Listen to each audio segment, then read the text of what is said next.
scammers are becoming more and more sophisticated is the bottom line.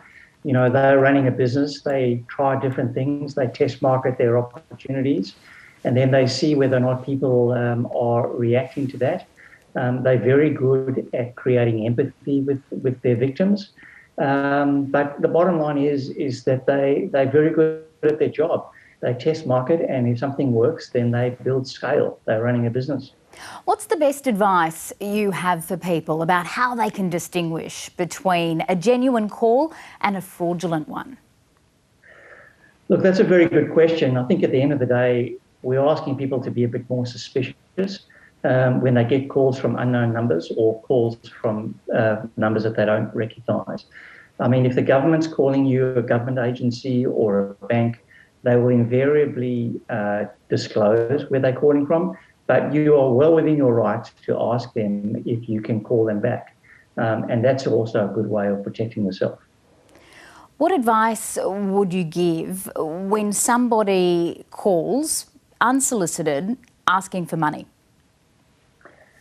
Look, I think at the end of the day, we don't want to give people money that we don't know. You know, I mean, we all grow up with this idea of stranger danger, don't talk to strangers. If somebody arrives at your house, knocks on your front doorbell and says, look, I'm raising money for a particular charity, then you ask for that charity's, credentials, you ask for their credentials.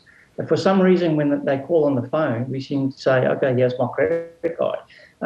So what we'd like to say to people is, look, just say goodbye, hang up the phone, and if you don't, you can kiss your cash goodbye. That's the message today.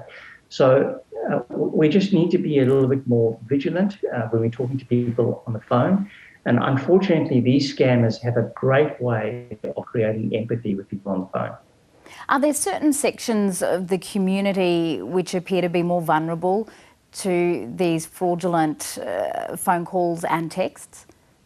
Look, there's no question that the older generation are more vulnerable to the phone scams.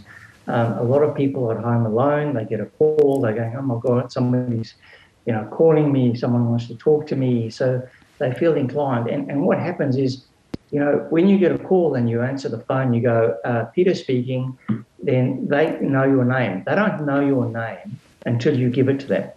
So I've actually stopped answering the phone, Peter speaking. I just answer the phone and say hello, because you say Peter speaking and they go, oh, hi, Peter, my name's Jeanette, I'm calling from blah, blah, blah.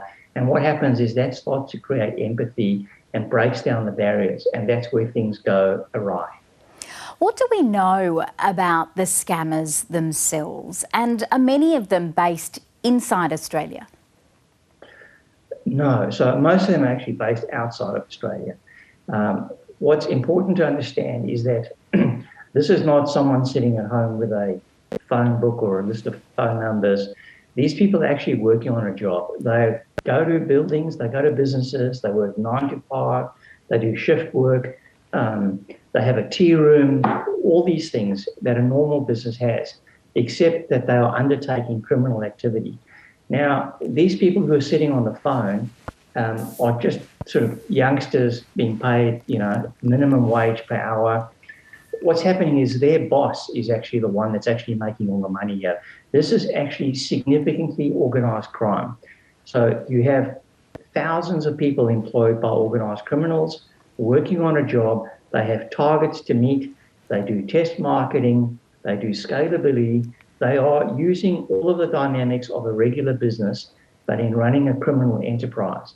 They're taking the proceeds that they get from these people that they scam off Australians, and they're using that money to basically pursue other criminal activities, whether it's dealing in drugs or weapons or environmental crime.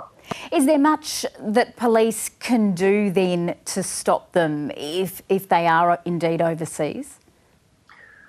Look, at the end of the day, these organised networks, there are countries in which they operate where the police actually turn a blind eye. So I think what's important to understand is that the economics of crime is about economics. It's about the redistribution of cash resources from one party to another party. And the party that's receiving them basically need to get that money. What are they doing? So they're undertaking scams and cybercrime. If they weren't doing that, they'd be doing something else.